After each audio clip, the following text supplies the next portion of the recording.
जय श्री कृष्ण। राधे राधे। जय श्रीमद् भागवत महापुराण की। आपको अगर पूरी श्रीमद् भागवत महापुराण की कथा हिंदी में पढ़ना है तो आप मेरे इस चैनल पर आकर भागवत कथा के संपूर्ण अध्याय पढ़ने का आनंद ले सकते हैं। श्री गणेशाय नमः। श्रीमद् भागवत महापुराण सुख सागर कथा चतुर्थ स्कंद अध्याय दूसरा। इतनी कथा सुनकर विदुर जी ने श्री मैत्रेय ऋषि से पूछा, हे महात्मन, सती ने अपना शरीर किस प्रकार त्यागा था? अब उस कथा का वर्णन कीजिए। मैत्रेय जी बोले, सती से विवाह होने के उपरांत एक दिन श्री शंकर जी अनेक देवताओं तथा ऋषि मुनियों सहित पितामह ब्रह्मा जी की सभा में विराजमान थे। उसी समय वहाँ दक्ष प्रजापति भी पधारे। सब लोगों ने उठकर उन्हें सम्मान पूर्वक बैठाया, परंतु उस समय श्री शंकर जी श्री नारायण जी के ध्यान में अपनी आंखें बंद किए हुए बैठे थे। अंततः दक्ष प्रजापति के आने पर उठकर खड़े नहीं हुए।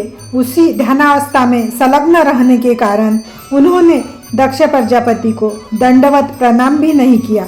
उस समय उनका ऐसा व्यवहार देखकर दक्ष प्रजापति अत्यंत क्रुद्ध होकर बोले, लोग शंकर जी को ज्ञानी, तपस्वी तथा सत्यवादी कहते हैं। यह बात मिथ्या है। देवताओं ने व्यर्थ ही इनका नाम महादेव रख दिया है। मुझसे बड़ी भूल हुई जो मैंने ब्रह्मा जी के कहने से अपनी पुत्री सती का विवाह इन महादेव के साथ कर दिया। ये इस विवाह के योग्य कदापि नहीं थे। मेरी कन्या से पानी ग्रहण होने के कारण ही देवताओं में इनकी प्रतिष्ठा अधिक हो गई है। देखिए, इन्हें कैसा अभिमान उत्पन्न हुआ है कि मेरे जामाता होते हुए भी इन्होंने मुझे दंडवत प्रणाम नहीं किया।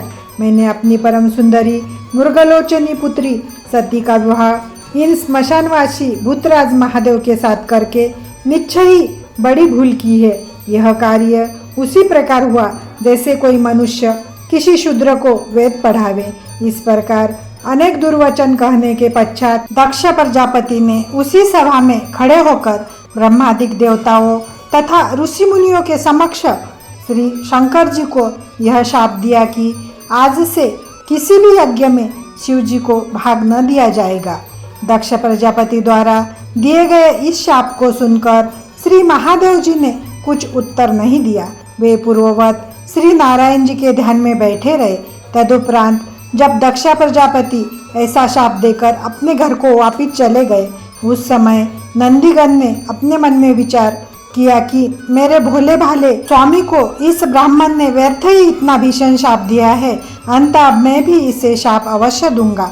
यह निश्चय कर नंदीगण ने सभी सभासदों को सुनाते हुए दक्ष प्रजापति से इस प्रकार कहा, हे दक्ष, मैं तुम्हें तथा सभी ब्राह्मणों को यह शाप देता हूँ कि ब्राह्मण लोग वेद पुराण पढ़ने पर भी अंतिम अवस्था में विचारहीन हो जाएंगे तथा अपने पूजा पाठ एवं जप तप का फल अन्य मनुष्य के हाथ रुपया पैसा लेकर बेचेंगे। वे प्रणाम किए बिना ही सबको आशीर्वाद देंगे तथा धर्म अधर्म का विचार न करते हुए सब जगह भोजन करेंगे। हे विदुर जी, नंदीगण द्वारा दिए गए इस शाप को सुनकर उन सभा में उपस्थित भृगु ऋषि ने क्रुद्ध होकर नंदीगण से इस प्रकार कहा, हे नंदीगण, दक्ष प्रजापति द्वारा अपराध किए जाने पर तुमने अन्य ब्राह्मणों को शाप देकर अत्यंत अनुचित कार्य किया है।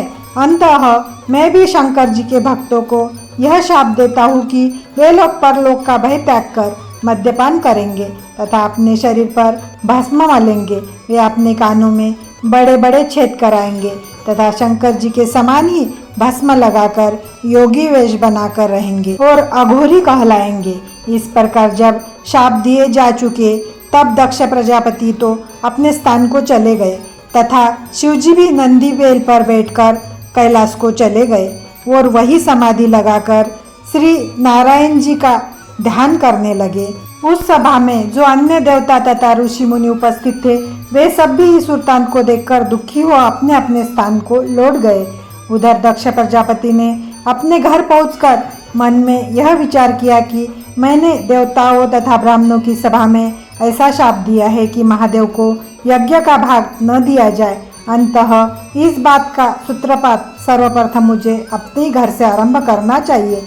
जब मैं अपने घर में यज्ञ रचाकर सब देवताओं, ऋषि मुनियों एवं ब्राह्मणों को बुलाऊंगा तथा महादेव को यज्ञ में भाग न दूंगा तो उनका अत्यंत अपमान होगा। उसके अनंतर अन्य कोई प्राणी भी अपने यज्ञ में महादेव को भाग न देगा। ऐसा निश्चय कर दक्ष प्रजापति ने यज्ञ की तैयारी करके सब देवताओं, दैत्यों, ऋषियों तथा ब्राह्मणों को उसका निमंत्रण भिजवा दिया। इति श्रीमद् भागवत महापुराण सुखसागर कथा चतुर्थ स्कंद अध्याय 2 समाप्त।